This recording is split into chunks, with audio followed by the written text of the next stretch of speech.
Thank you so much. It is a great honor for me to share this vision that we have called the Road to Zero, which is the Colombian strategy for us to become a carbon neutral and a nature positive country towards 2050. The reason why we have called this the Road to Zero is because we're currently living a climate crisis. Every year, due to the climate crisis we face, we're seeing an exponential amount of natural disasters.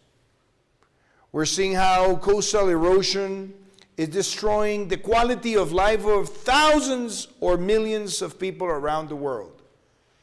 And we need to consider that the only way to face this circumstance is to act, and to act now, because there's no planet B. Because it's clear that if we don't stop this right away, with all the political determination, there won't be a way back. And all that will happen will be turning into something worse day by day. One of the images that I wanted to share with you is this image about the path of Hurricane Iota in the island of Providence in Colombia. Thousands of houses were destroyed. And for the first time in Colombian history, we had a Hurricane 5 that passed through our country with all this destruction capacity. The rise in sea temperatures is one of the triggers of this circumstance. And 2020 was also considered the year with the highest amount of Category 4 and 5 hurricanes in recent history. It's very clear that for a country like Colombia, to face this climate action crisis, it's something that is decisively or pivotal. Why?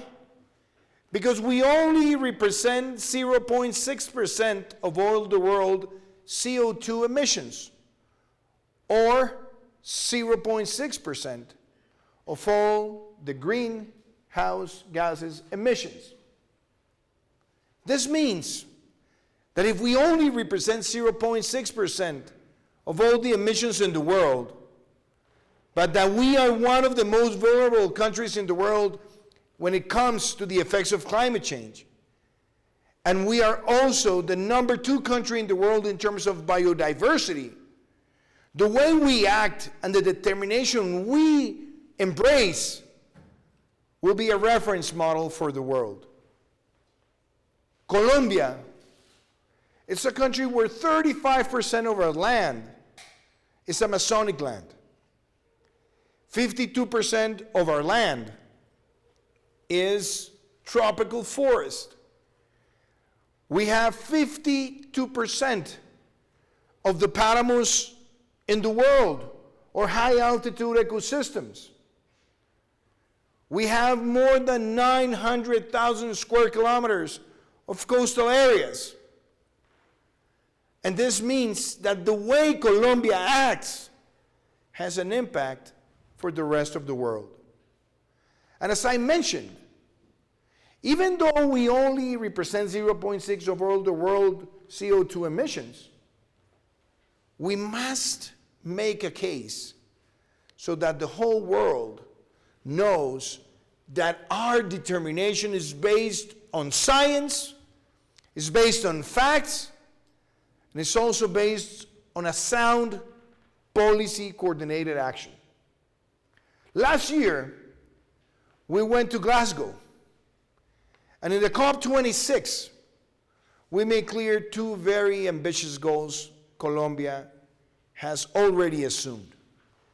One, that we will reduce by 51% our CO2 emissions by 2030, and that we will become a carbon neutral country by 2050. Those clear objectives from a country that only represents 0.6% of all the world's CO2 emissions is to make clear to the rest of the international community that if Colombia does it, the countries that have contributed the most to this crisis must do the same. Now the question is, how is it that we can do this? How is it that we can mobilize the world to this kind of action? We have also done something similar.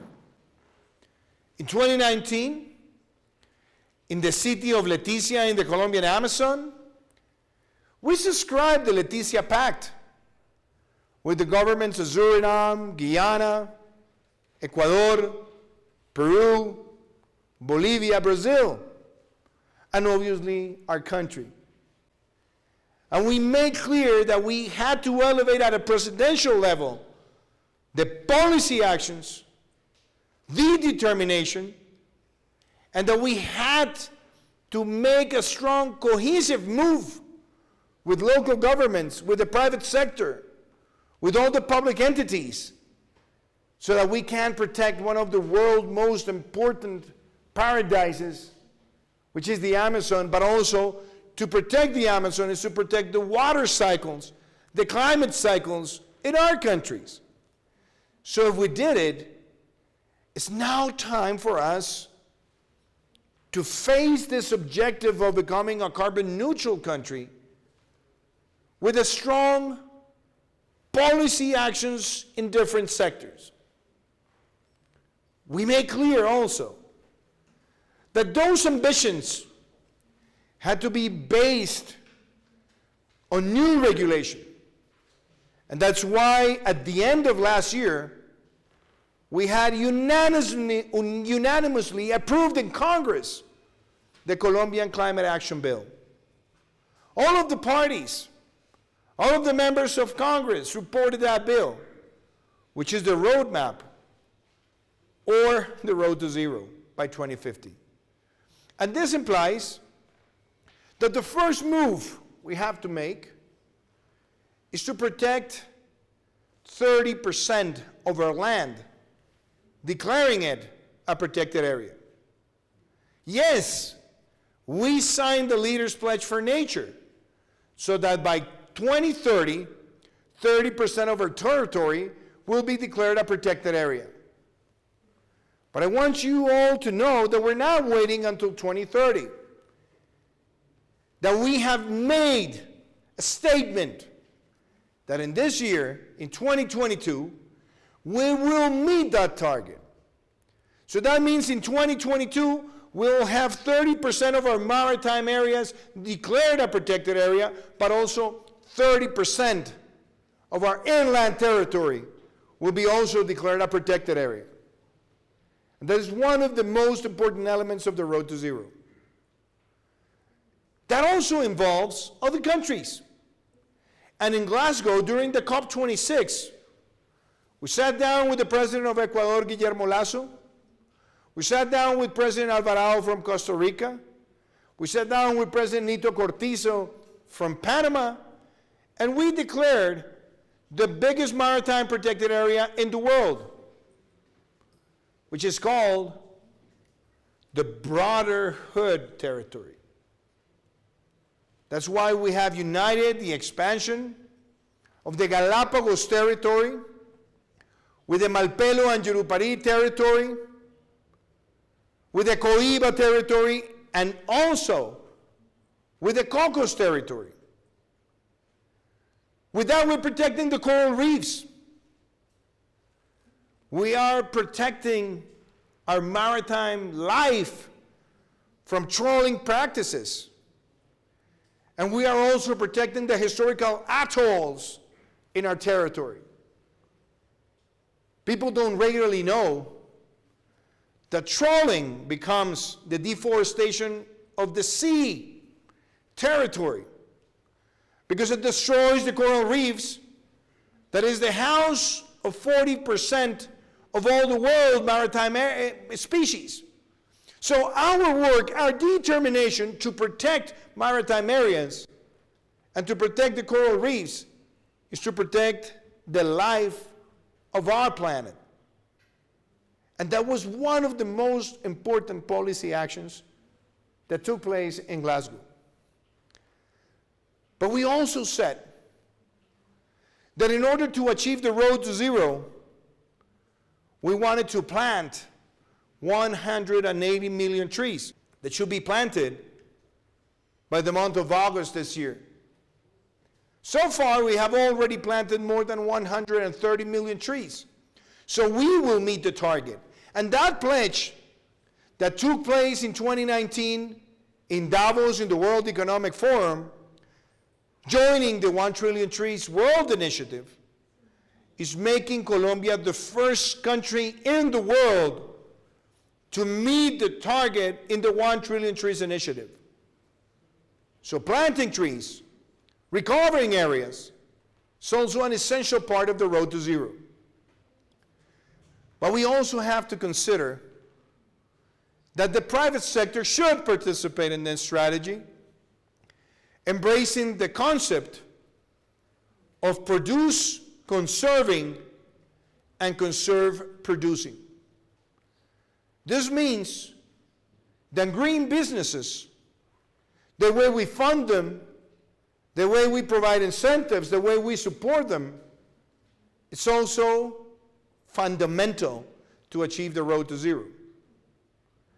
But it also makes a strong case that all the economic sectors must contribute to their specific reduction of their footprint.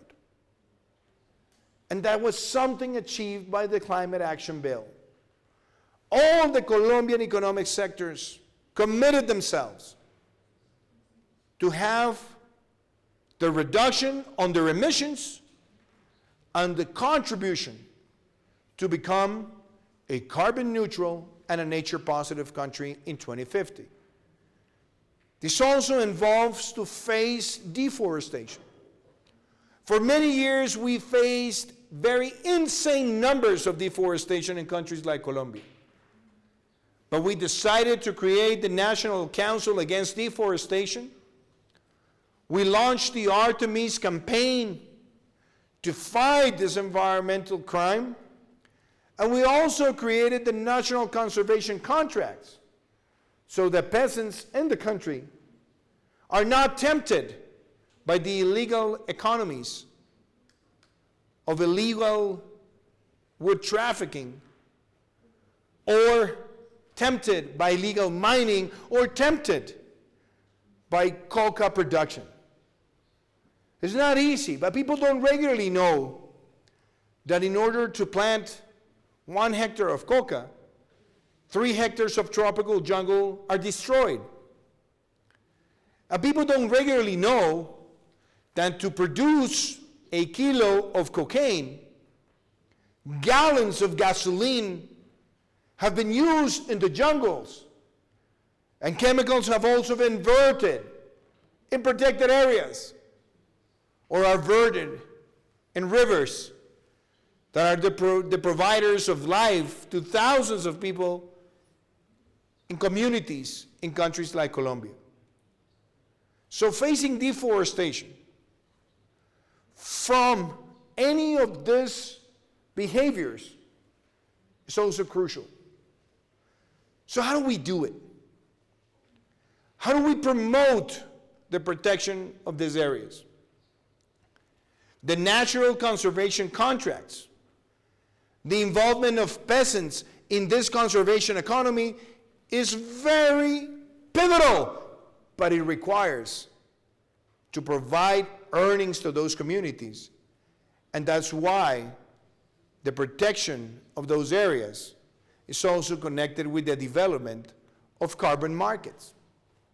That's why Colombia has been an innovator, being one of the first countries in Latin America to have green bonds issued with a greenium based on all the policies that is connected to that green financing, and that's why Colombia is going to be the first country in Latin America to have a green taxonomy that can be presented to the world markets, bring investment and connect the investment with a carbon footprint reduction, and being able to have a volunteer carbon market that is based on traceability, trust that the reductions that are claimed are effectively measured and are also effectively monitored. That involves also that another way to contribute to the road to zero is energy transition. And Colombia is taking the lead in Latin America. What you see in the great side of this screen is the amount of non-conventional energy sources in terms of renewable energy in 2018. We barely had 28 megawatts of installed capacity. But we have made all the regulatory decisions to motivate and incentivize the participation of the private sector. And we have achieved, in less than 4 years, the largest expansion of non-conventional renewable energies in Latin America and the Caribbean, passing from barely 28 megawatts to have installed by the end of this year more than 2,500 megawatts, which is almost 100 times of what we had just 4 years ago. And still, we have 4,500 megawatts already pledged of investment that will take place in the following 2 years. And that is going to make Colombia's energy matrix one of the cleanest ones in the world. We were already one of the cleanest ones because we had 70% of our energy coming from hydro sources. But with this expansion of non-conventional renewable energies, we'll get to more than 90% of our energy matrix based in this type of energies. And we can get to 100% in less than 4 years. That is why the energy transition that is taking place in Colombia is also a driver of this road to zero policy. But we have also made other decisions, specifically in clean and green transportation. We also provided the incentives. I was the co-author of the electric vehicle bill in Colombia. And in less than 4 years, we have been able to turn our country into a country in Latin America and the Caribbean with the largest electrical vehicle fleet in public transportation. And also the country in Latin America with the biggest cargo fleet run by electric vehicles. We've also launched the green hydrogen route, and we already said in Colombia that the green hydrogen route can be a mechanism so that we will have more hydrogen-run vehicles in the years to come, but also that we can use that green hydrogen to take a participation place in the fleet of public transportation. That means that the circular economy in Colombia is also taking a fast advantage. Something that we launched at the policy level just 2.5 years ago, today is something that is taking place because companies and individuals know that reduce, reuse, recycle are fundamental. But that we can also connect waste management with energy generation. That we can also connect the management of waste as an effective tool so that recycling with the right materials has also an impact generating income to many communities. And the circular economy policy that Colombia launched in 2019 has become a reference model in the region. But we also have to think about the type of cities we live in. And that's why this year with the World Economic Forum, we launched an initiative that is called Biodiverse Cities. How cities must embrace the protection of biodiversity.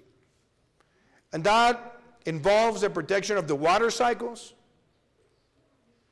the energy footprint, the transportation, the reduction of particulate materials in the fuels that are used, having more incentives to use bicycles, be able to have more smart grids, microgrids, and even the way we use light within office spaces, and the way we plant trees, and the way we design the streets with a greener criteria has an impact in the quality of the air we breathe and in the quality of the places we live. But in order to achieve the road to zero, we also need to face the environmental crimes that are committed on a permanent basis in many countries, including a country like ours, like Colombia. So that's why, for the first time in many years, we updated the legislation against environmental crimes. We raised the bar in terms of sanctions. And we included many behaviors, criminal behaviors, to require immediate imprisonment if they are committed. This is also a way to tell society that when you destroy the environment, that when you harm the environment, you're harming the life of others. So the sanctions, and obviously the exemplary sanctions, are very significant in the message that we want to provide society. That also involves our action against substances that have a negative impact on the environment. That's why Colombia joined the Minamata Accord, so that no mercury is diverted in our jungles, in our mountains, in our rivers, and that we eradicate the use of mercury for mining or other purposes. That's also part of that determination. That's why we have also said to businesses around the country that they need to be greener. That's why we have today thousands of businesses that have embraced the concept of being green, certified green, and that we all can think of a Colombia that is based on sustainable tourism. Instead of seeing the destruction of areas in far places of our country, if we bring together communities with the private sector and we make sustainable tourism a source of income for thousands of families, we will protect more our national park system. And by the way, this year we'll be declaring the National Park number 60, another big environmental achievement in our country. That will happen with Manacasillas, that will become one of the most beautiful national parks in our country. But the road to zero also involves technology.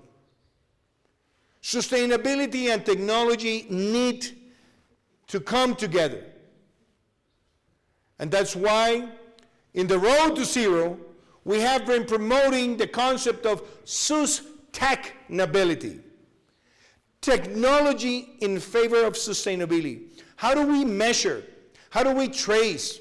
How do we value? How do we really verify the reductions of the carbon footprint? And how do we connect that technology in the way that on a permanent basis in real time the markets read what's happening and pay for it? And that also helps to have a more transparent way to define the price of each ton of carbon that is captured or reduced and not affecting the environment. And the Road to Zero invites education to play a role in this strategy. That's why we launched the Savia School, so that through technology, virtual education, volunteering, we get youngsters of all over the country to commit to help in the way each of the sectors reduces their carbon footprint, but also how they get involved in planting trees, creating new businesses, improving transportation system, and also how they can also contribute to reduce, reuse, recycle under the concept of biodiverse cities. The Savia approach of environmental education is also a model that we want to share with the world. But the way we build companies, something that we must keep in our hearts, in our souls, in our conscience, in our minds. And that's the reason why we launched in Colombia the concept of the big corporations, benefit interest corporations, which is the Colombian way to B Corps, benefit corporations that assume that their objective is not to reach just only financial benefits, but contribute to social benefits. Since we launched this bill, and I had the privilege of being one of the co-authors, or the main author of that bill that was presented before Congress 5 years ago, in just 5 years, we have made Colombian enterprise system to create big corporations, or B Corps, and reach more than 1,300 corporations that have assumed that the role is not just to have financial profits, but to bring sustainability profits to all society. We're actually having, just a few days from now, the first fair of big companies in Colombia. And we want this model that has allowed big companies to turn into big corporations, to small companies to become big corporations, to middle-sized companies to become big corporations, to assume that this path of the big entrepreneurs is the path of the entrepreneurship of the 21st century, where sustainability is the driver, is the soul, and is the biggest motivation. And we want Colombia, achieving the road to zero, to become the Silicon Valley of Latin America. But more important than that, to become the sustainability hub of Latin America and the Caribbean. We have made our efforts. We have invited all the sectors of the economy, all the political parties, local governments, the national government, international governments that are supporting through cooperation agencies to build this path. The world is generating 51 billion tons of CO2 every year. And it's generating this massive crisis. And as I said at the beginning, we have to act now. Colombia is acting. A country that just represents 0.6% of all the world's CO2 emissions has committed to reduce 51% of their CO2 emissions in just 8 years from now. And it's also committed to become a carbon neutral country in 2050, but has demonstrated that we're not deferring over time our responsibility. Because this year, we'll get 30% of Colombian territory declared a protected area. And because this year, we're making one of the most smart and rapid energy transitions in the whole region. And that's why we have also demonstrated that the way we build indicators, we build policy, is to have an impact, a positive impact on society. So if Colombia does it, we want other countries to assume that we all have to meet the road to zero. If Colombia does it, all the countries that have contributed the most to the crisis we face must do it. There's no plan B. But the road to zero that we have defined is based on facts, results, and most importantly, the commitment of all our citizens. So I invite you all to contribute to the road to zero. Thank you very much.